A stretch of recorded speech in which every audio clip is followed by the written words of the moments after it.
Hi everybody, and welcome to our first episode of Net Gains, our podcast about paddle and operating paddle clubs by PadelStars UK. And today we're going to kickstart our first episode with one of the hottest topics that is buzzing in the UK paddle scene, and that is paddle tennis and its impact on urban planning.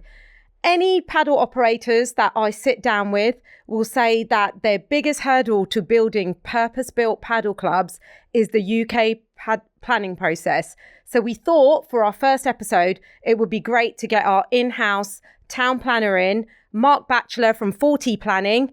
Welcome, Mark, and Thank you for joining us today. Thanks for having me. I really want to just kickstart for those that don't know you. If you could share a little bit about your journey and your background. Yep. And what makes you our paddle expert. Yeah, okay, fine. I mean, my road into planning started from when I was at school, went to St Dunstan's College in Catford, loved geography, human geography was my favourite thing, loved sport, went through uni and did geography and planning there, and then went into a career in planning after that.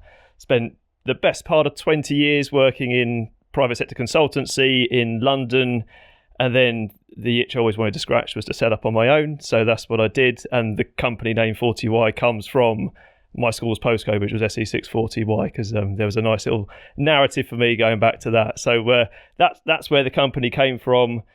And then I do all sorts of work.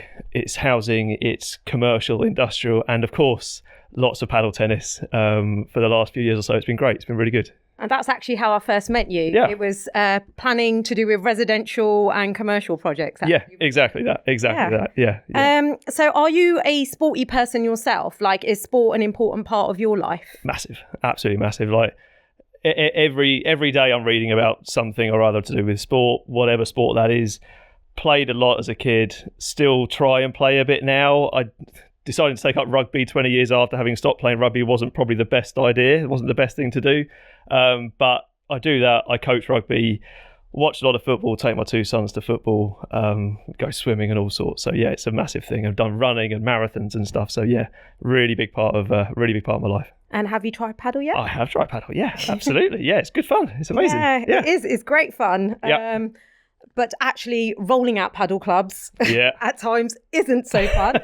And that's what we're going to be tackling today. Yep. So can you just share a little bit about how you got involved in the world of paddle and how many planning applications you've run? Yeah, I mean, it links back to you, doesn't it? We've known each other for a while, and you moved across to PadelStars and brought me in to advise on a couple of sites. In honesty, I hadn't played paddle before then. That was my first little insight into it, and played a couple of times since doing it.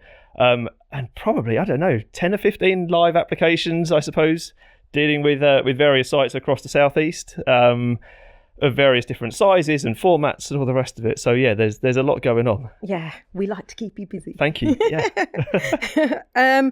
And in your opinion, why is the process like taking so long? I mean, the process is slow with whatever development is you're proposing, whether it's housing, film studios, whether it's school extensions, paddle tennis clubs. It's a slow process. Planning just is. There aren't enough planners.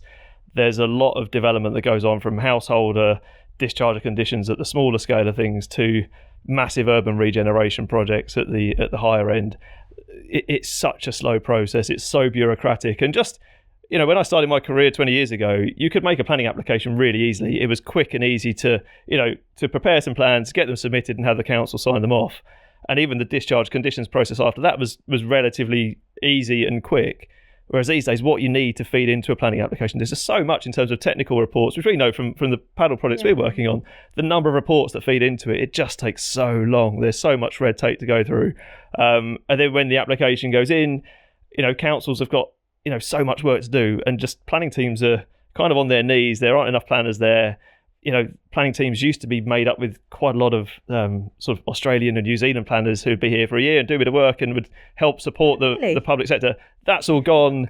And so now, it's like thin on the ground. And so there's only so many hours in a day for planners to get through stuff. And so once the applications hit the councils, they kind of stop. And then the planners have to go out to statutory consultees, whether it's Sport England or the Highways Authority or the ecologist, the tree officer, whoever it is, and wait for them. And they've got dozens of other applications to do. So you sit in this queue the whole time, and so you're told it should be an 8-week process, but the reality is it's months and months. Yeah. And so I guess I'm right in understanding it doesn't matter that it's like an application for a sports facility. It just sits amongst everything else on a planner's desk. So whether that be houses or, like you said, like one person could be looking at an array of different types of planning applications. Exactly that. You know, there's no priority given to paddle tennis because it's sport. There's no priority given to housing because there's such an urgent need for housing in the country. Everything just sits in the queue, and the officers get to it when they get to it. As part of that process. So there's no priority given to paddle or anything else. It's just a question of time. So without spilling the beans on any particular location, what would you say has been the most challenging paddle planning application you've dealt with today, and why it's been such a tough one? Yeah, okay. No, there's one that definitely stands out. And it's a site that we worked on where there was pre-application advice that was positive. It said that the facility that was proposed in the pre-app was too big. They said, look, I think it was 6 courts. You've got to make it smaller. So we went for a 4-court facility. The pre-app, other than that, was relatively straightforward. There wasn't too much coming back in terms of advice, in terms of technical issues or anything else that had to be addressed. So we thought, right, this is going to be a quick, easy process to get through. Application went in, and I kid you not, it's nearly a year now that application's been in. We're still waiting for a decision on it. It's insane. Yeah.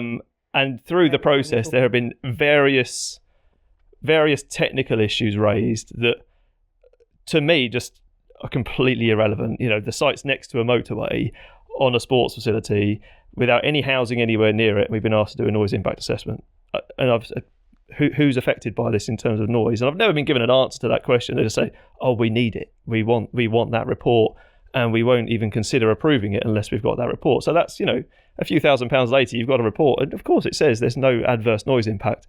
But that in itself just added about a month, 6 weeks or so to the process. And then there's ecology that comes up, and then there's something else and something else. And again, you're in a system where, you know, planning officers have a huge number of applications to get through other than just the paddle tennis facility we're proposing.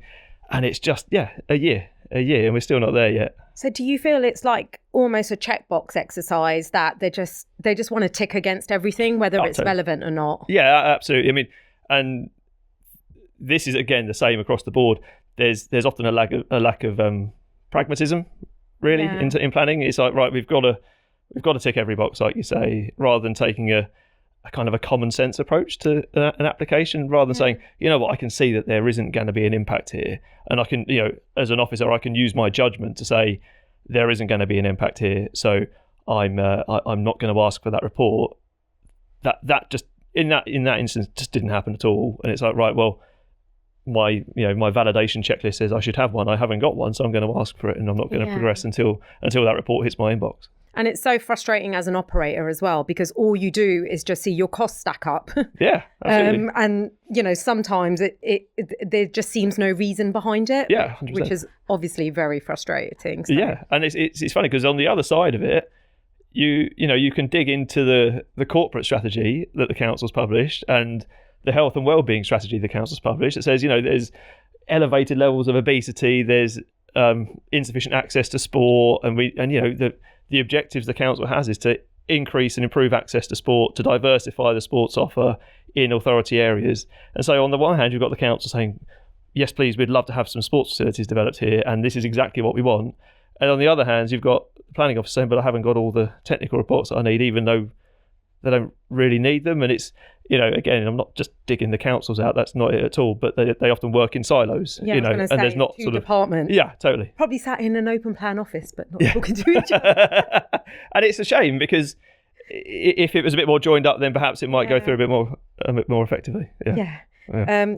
So, I mean, I don't hide my feelings like pre-apps. I mean, I don't mince my words around it. I literally cannot see the point. Yeah. I find them pretty vague. The advice they often give is non-binding. So as a town planner, why would you sometimes choose to recommend doing a pre-app? it's an interesting one, and I have this conversation with my clients all the time. And I have some clients, but from a housing development perspective as well, for smaller scale housing schemes, where clients will say, particularly when they used to have the free go for a repeat application, they'd say, well, I'm not going to do a pre-app, which is non-binding. I'm going to submit my application for housing. I know I'm going to be pushing the boundaries too hard. It's going to get refused, but I get to submit again for free. And it takes the same amount of time, but I get a binding decision. And so they used to do that. I would always encourage those clients to do pre-application inquiries, because there is more to deal with in terms of design and technical aspects that is useful to discuss with the council and make sure you're aligned. For something like a paddle facility, unless there's a specific issue or challenge on a site, maybe it's in a conservation area, maybe it's next to a listed building, whatever it is, there might be a reason to say, well, actually, there's some merit in having a conversation here with the council, because we can, you only get a chance to have a conversation with the planning officer and the conservation officer, for example, in a pre-app. Once an application gets submitted, that opportunity for a conversation kind of goes away. Mm-hmm. And so if you go into a pre-app with them, you get to have that conversation. But you're right, it's not binding. There's always the caveat at the end saying this isn't going to be binding on the council's future decision, which is fine, I understand it, but it means that people and clients are less inclined to go through the cost and the time of that process. And in the context of a paddle facility, they're often greenbelt sites, sports facility sites. We could submit a pre-app for a facility with a canopy, but what are we actually going to learn through that process that we can't already reach that conclusion ourselves? And as time passes, there's a catalogue of more and more decisions, more and more permissions for paddle facilities that have established benchmarks that you work towards, and you say to councils, well, this is how Council X has approached it, and they've given permission, and we apply the same logic to this site. And so for paddle specifically, often I can understand the argument that there's no benefit in doing a pre-app, for sure. Yeah. And have you, so I say you probably did your first application for us, maybe it's been maybe around 18 months ago, almost. Yeah. So have you noticed a big difference yourself as sort of the awareness around paddle has grown, like from when maybe you did your first application to, we've just submitted some last month, haven't we? Yeah. So, yeah. And are you noticing sort of the differences, a bit of a difference now that there's more awareness around the sport? It's an interesting question. It's not, I don't know that there's necessarily a difference in terms of the way the councils approach it, but what we're able to do more and more and more is layer into the planning statements all the examples of facilities that PadelStars have submitted through the planning process, all the permissions we've got, and use the conclusions from those. In a way, it helps the planning officer. It kind of, if you like, holds their hand through that process. So you can say, here's effectively the precedent for this. Yeah. This is how other councils have approached it, if it's a greenbelt site or if it's a conservation area, whatever it is. And so the body of evidence behind those applications is getting ever bigger, which I think and I hope makes the planning officer's life easier every single time to get through that process. So I do notice that the position the officers are taking seems to be increasingly positive in the conversations I'll have with them on the phone. There's, they still have to wait for technical feedback to come, but they're more inclined to support it. Whereas the first couple, they're kind of scratching their heads a bit, wondering what this is and how they should be dealing with it. And there are a few other sort of planning permissions that I've referenced in the past. One for football club in the Greenbelt, an air dome, that's actually quite helpful just in terms of how officers should approach the challenges associated with sports development and infrastructure in the Greenbelt. And that's been quite helpful. But now we don't really need to rely on that anymore. We've got enough of our own evidence to use. I suppose where we were putting the canopy. Yeah, exactly. Yeah. Exactly that. Oh, okay, Yeah. And so say I wanted to put in a planning application for a paddle facility in the UK. What are sort of the big planning considerations? What would be your checklist to someone coming to you saying, this is what I want to do? It's first of all, from my point of view, just understanding the site and, is it a greenbelt site fundamentally? And if yes, then do you want a canopy? If they don't want a canopy, then actually it's relatively straightforward, because the council will say, well, it's outdoor sport in the greenbelt. That's what the greenbelt's there to do. That's a function of the greenbelt. So that's fine. And so it's a appropriate development, if you like. So that would be a bit easier. But most facilities need a canopy. Not in the UK. We have rain. You need the canopy, and that's the point at which it goes from being appropriate to inappropriate development. And that's when there's a bit more challenge, and there's more evidence that we need behind the application. So it's just understanding principally what it is they need, and then it's floodlighting and floodlighting impacts and noise and transport, and it's I would then advise on what those technical requirements are for the application. BNG. I mean, crikey, it's the bane of my life on virtually every application. We were putting courts on courts, and we had to provide a BNG assessment. It was unbelievable, wasn't it? A hedgehog hotel. Yeah, I know. Yeah, and doing one on a car park. It's like, well, there's nothing here. It's a car park. Why do we need it? They just want time and cost. It adds to it. It does add to it. So there is a shopping list of deliverables for every single application, and it depends on the specific nature of the facility. Shopping list. Throw it all. Yeah, I know. It is though, isn't it? Unfortunately, it's an expensive one. Yeah. So what is sort of the government stance on paddle tennis, and is that filtering down to sort of local councils and local authorities at all? So I mean, it's the government doesn't have a specific policy on paddle at all. The NPPF doesn't have a paragraph saying paddle tennis is fantastic and every council should be looking to support it wherever possible, but they do acknowledge the benefits of health, benefits to health, I should say, from sports development. And so the government's policy position is to encourage sports development, obviously, and paddle fits within that. So the government is supportive at a very high level. The macro level government is there to support these kind of applications. It's then for local authorities to apply that sort of the high level policy to the specific site circumstances wherever that facility has been proposed.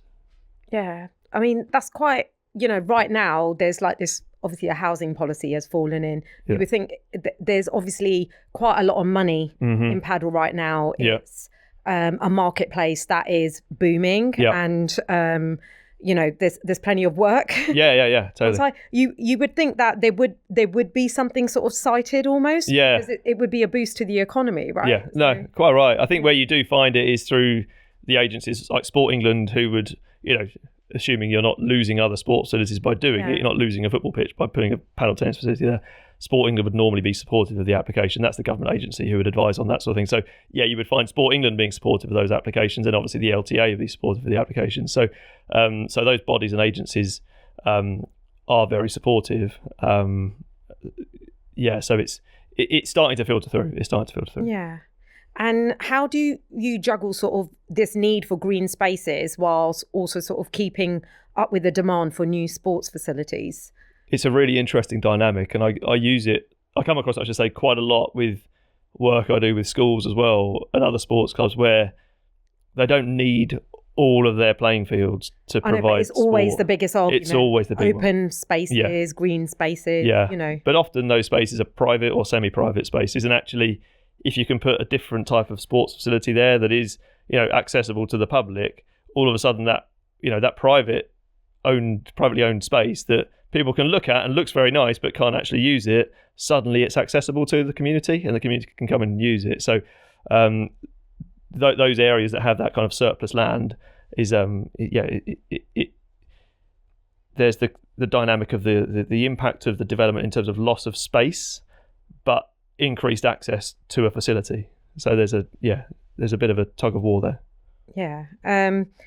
And then when we're obviously submitting applications, or I'm sure like you've seen the headlines as well, I think the Times had an article recently about paddle clubs and gunshots ruining people's sleep. And I think the Guardian wrote something about, I think it was, some affluent town, and they were all sort of came together to sort of ban this paddle club being built because they didn't want the noise on their doorstep.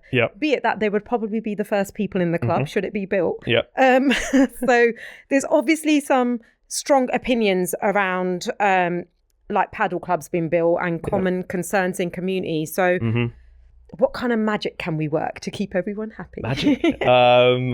It's, it's attention to detail. Really, from a planning perspective, it's attention to detail. It's understanding the site. It's understanding the relationship with neighbours. And particularly if you know the area well from other project work. From my perspective, you know what the feel like the mindset the community is going to be, what their approach to development is, and then you know that you can have some early engagement. You can talk to residents, you can talk to councillors, you can let them know what's coming and what, although we deal with it day in, day out, those communities will have heard of paddle tennis and I think, oh, that sounds like fun, but actually they don't understand it in the way that we do. So if you can have some of those early conversations, that can help. It's an education piece, really, effectively. That can help, and then it's just having accepting that not every single resident is going to support your application. That's just not going to happen. It's not realistic to expect that. You're going to find those people who live in the immediate vicinity of a facility, they're probably going to be concerned about noise impact and traffic. They're normally the two things that people worry about, and light spill at night time. Although with Padel, obviously with the lower floodlights, it's not so much of a problem. But if you can have very strong evidence in respect to those two or three things, then it sounds flippant, but even if they object, if the council's environmental health team doesn't object, then probably the planning officers are going to go with you and they'll be on side. Yeah, it's just obviously not ideal. The bad press, before you've even opened your. Yeah, absolutely right. Yeah, and then it's a question of trying to see the opportunity in that, I suppose, and say, well, actually, here are the other facilities that we've got that are working very well. Here's the community response to those facilities that's overwhelmingly positive. And actually, we understand the concerns, but this isn't the first time we've dealt with it. We've dealt with it, 5, 6, 7, 8 times before, and it works really well. So we understand the concerns. We hear your concerns, but actually, you don't need to be concerned. We know what we're doing. Yeah. Well, we've also found, sometimes it's like led from a parish council or, like a small group in the neighbourhood. But the other thing is sort of enhanced drawing packs. Like if you do really high quality CGIs, because often if someone can see something and visualise it really, really well, it kind of, again, sort of helps with those initial concerns that they might have about, I don't know, their view being blocked across a big open space or something, Exactly that. And also, again, paddle tennis, the sites that I've worked on, they're on existing sports facilities. Those facilities generate noise. If you live next to a sports facility, you live next to that when you move in, there's a rugby pitch there or a football pitch or hockey or tennis or whatever it is, and with that comes an inevitability around noise impact and traffic and all the rest of it. And of course, a new paddle tennis facility adds to that and there's an additional layer on top, but you live next door to it, you're going to expect some kind of impact, a reasonable impact from that anyway. Yeah. Do you, because you're so positive, like you've got to be, so right? Positive. Yeah, I mean, it's quite, it must get really, really challenging, like dealing with like planners that are, planners on the other side that are often quite slow and making requests that don't always make sense, or dealing with sort of neighbourhood concerns that, sometimes when people are quite emotive, like the letters and whatever they might send in, is probably not the easiest thing to read. Like, how do you stay so positive? Like, I don't know. Maybe it's years of experience, I suppose. You can't take it personally. It's because I'm not going to say what kind of language comes out of our like when you send us an email going, "You'll never guess what they've asked for next." Yeah. I can imagine. You can't take it personally. They're looking out for and trying to protect their own interests. Fundamentally, that's what they're trying to do. Some people don't necessarily approach it in the most constructive way in terms of third-party commentators. Planning officers, years of experience and understanding the pressures they're under internally, and that might be not necessarily from their manager and the impact their manager's having, but it might be political. It might be councillors on the phone, and the councillors on the phone because the residents are on the phone to the councillor, and so it's all cyclical, really. And years of experience, and actually, you can flip it around and say, well, actually, if you give them what they're asking for, even though it's not always reasonable. Going back to that project I referenced a short while ago, they didn't need a noise impact assessment, but actually it just gave the officer the ability to say, what, this has now been evidenced to be fine, even though, yes, you could probably have reached that conclusion anyway. To have that technical report there, it kind of allows them to put a big tick in that box, job done, I don't need to worry about this. And anyone who is potentially worried about that shouldn't be worried about it. So they're actually, in effect, just worried about people coming to them and complaining. Well, exactly. And if it's coming from the environmental health officer, and that officer doesn't have first-hand experience of paddle, rightly or wrong, they might be concerned there could be an impact. They don't know how far that sound will travel, for to use that example. So for them to have that technical report there, they then know they're not going to have local residents on the phone moaning about a statutory noise nuisance. They can say, actually, yeah, fine, I can see this isn't going to be a problem. So I can see it from that side of things. Inevitably, it's a little bit frustrating when you have to go through that process. Yeah. But you've got to try and be calm and be positive. And I mean, obviously, we have a particular strategy. We build our clubs in existing leisure facilities alongside existing sports facilities. But what other areas or sort of in the UK landscape, urban or suburban, do you see opportunities for padel clubs that might yet be untapped? Yeah, I mean, I think there's loads of potential at schools, both from... You work a lot with schools. I work a lot with schools, and whether it's independent sector or whether it's state sector, I think there's loads of potential there in terms of the size of a school and its grounds. I think the potential to introduce padel there is huge. I think it could then, I don't, there's obviously commercial issues around it, but could that then form part of the curriculum where actually PE, some of it is padel focused? I think there's opportunity there, and then it gets people using the school will get some income from it, which means they can enhance facilities elsewhere. So there's a cross subsidy element to it, which I think could be really nice for schools. Other than that, you get so many empty like industrial units and sheds and buildings like that you could repurpose really easily and just bring the courts in. That's just change of class. Change of use, exactly. And in those sorts of areas, of those sorts of sites, there's normally a lot of activity. So the noise issue goes away. There's no visual impact. A bit of highways impact, but that would have had a use at some point, whether it's industrial or business or whatever it was. Actually, to put a facility there isn't really going to impact too many people. And so, there could be bags of potential around that sort of thing. I guess from the commercial point of view is that the rents are high. Yeah, for sure. Absolutely. Yeah, absolutely. So it's sort of weighing up the two, but it will certainly cut down in planning. You cut down planning. You don't need a canopy. It's so the setup costs will be less. Well, then sometimes the head height. Yeah, and then absolutely. And so what would you say is sort of your top tips for applicants to speed up the planning process and boost their chances of success? I think it goes back to what I said a while ago. Probably getting into the detail early. If you're not, then there are going to be more and more questions that will be asked of you that will inevitably slow down that process. So if you can look at your site, and if you can see houses within a reasonable distance, just say, you know what, there's going to be a concern, or there could be a concern about noise impact. Let's not say should we or shouldn't we spend the £2,000 on the noise impact assessment. It sounds a bit flippant, I know, but actually spend that, get the noise impact assessment done, demonstrate straight away this is fine. And then if neighbour objections come in, the environmental health officer has got a report there that says this is all okay. It will just speed up that process. Otherwise, it's back and forth on that. Transport's always a big one. Get a transport consultant in, get them looking at parking. What's the parking capacity? How close are you to bus stops and train stations and town centres and all the rest of it? How are people going to be getting to the site? Because neighbours will be worried about that. They're worried about people parking on the road, parking across their driveways, all the usual sorts of objections you would get. Again, get into that detail early, understand that, know and understand how that site is going to operate. And once you've got that, you've got a really comprehensive, robust planning application you're going to be submitting to the council. It's going to make the planning officer's life easier. The technical officers, their lives are made a bit easier because what they need is there and in front of them. Their questions are already answered. They might have some follow-up questions, but it's quicker to get through that process.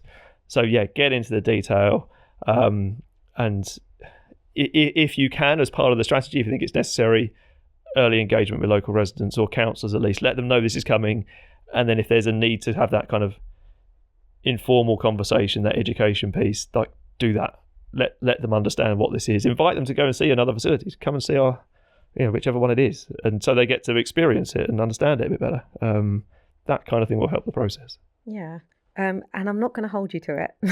Oh, that's good. But the last question, what do you see for the future of sort of, the planning process for Padel in the UK? Do you see things getting smoother? Do you see, a department just dealing solely for Padel applications?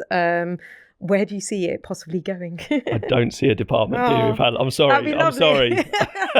Imagine that. Yeah. There should be like just a department dealing with sports applications. That would be good, wouldn't it? It would be good. I genuinely think the more we do it, the easier it will become, just because planning likes to pigeonhole stuff, and planners are good at dealing with things that they recognise and they understand. When a new concept turns up, that's when they sort of step back and just take their time massively on applications, because they don't want to get it wrong. They want to make sure they've thought of what the issues are, they understood the impact. So the more we do it, the faster the process should become. And it's paddle's slightly unusual from that point of view, because other sports facilities, whether it's cricket club development or something, they're fewer and further between. They don't happen all the time. Paddle's, from as far as I'm aware, fastest growing, and I can't think of another sport that could grow at the same speed. But have you faced the same challenges, say, like with others, as we have encountered? Yeah, but I have, but planning officers won't necessarily have dealt with it day in, day out. Yeah. So for them, although they will of course understand the issues, having that body of evidence and the number of applications there they've gone through and they've signed off, and they can see other councils have approved, and heaven forbid, an appeal inspector signed off on it and said, yeah, that's actually okay, that will just help them get through that process. So I think over time, there's going to be greater understanding of what paddle is and what the impacts are. There'll be more and more evidence there. I mean, we're seeing already with the greenbelt stuff, where that was very, very slow to start with, whereas now officers are kind of getting their heads around it much more speedily than they used to before. So I think, the pace will pick up. It's never going to be, here's the 8-week target date and they've achieved it, because I don't think that's necessarily realistic. But I do think it's that depth of knowledge and understanding of the applications will be there. And so you're not going to be wading through treacle so much as you have been until now. Yeah. Well, that's positive, isn't it? Yeah. It is, yeah. We'll end on that positive note. So thanks so much for your time. Thanks for having me. And thank you so much for everybody for tuning in today. And if you found this conversation insightful, we'll be having further episodes where we will be inviting on our investors, our CEO. So stay tuned and look out for future episodes. Thank you.